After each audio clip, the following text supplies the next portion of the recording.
எல்லாரும் முத்துக்குமார் கவனிங்கப்பா.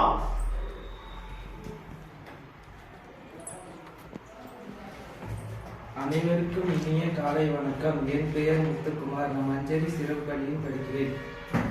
மார்ச் 20 உலக சிட்டுக்குருவிகள் தினம். உருவத்தில் சிறிய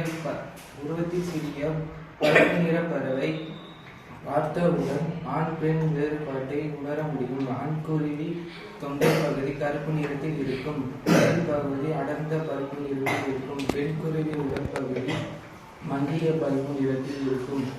சிட்டுக்குருவி ஒரு கூடு கட்டி வாழும் ஒரு பறவை இனத்தைச் சேர்ந்தது. கூடு கட்டும் நாட்களில் எல்லாம் சத்தமிட்டு கொண்டே இருக்கும். கூடு கட்டின பின்பு 3 முதல் 6 முட்டைகள் விடும். 14 நாட்கள் அடைக்காக்கும். 15ஆம் நாள் குஞ்சுகள் வெளிவரும். மனிதர் வாழும் இடத்தில் சிட்டுக்குருவிகள் வாழ்கின்றன. இந்தியா முழுவதும் சிட்டுக்குருவியை காணலாம். இமயமலை தொடர்ச்சி 4000 மீட்டர் உயரத்தில் இவைகள் வாழ்கின்றன.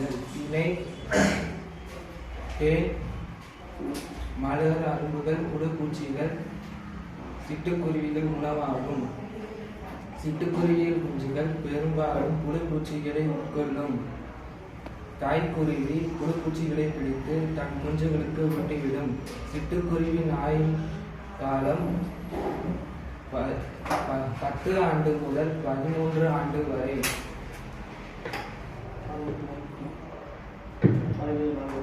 பறவையின் ஆய்வாளர்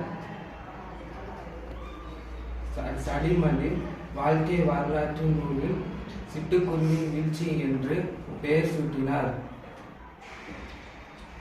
இயற்கையை போற்றி பறவையை காப்போம்.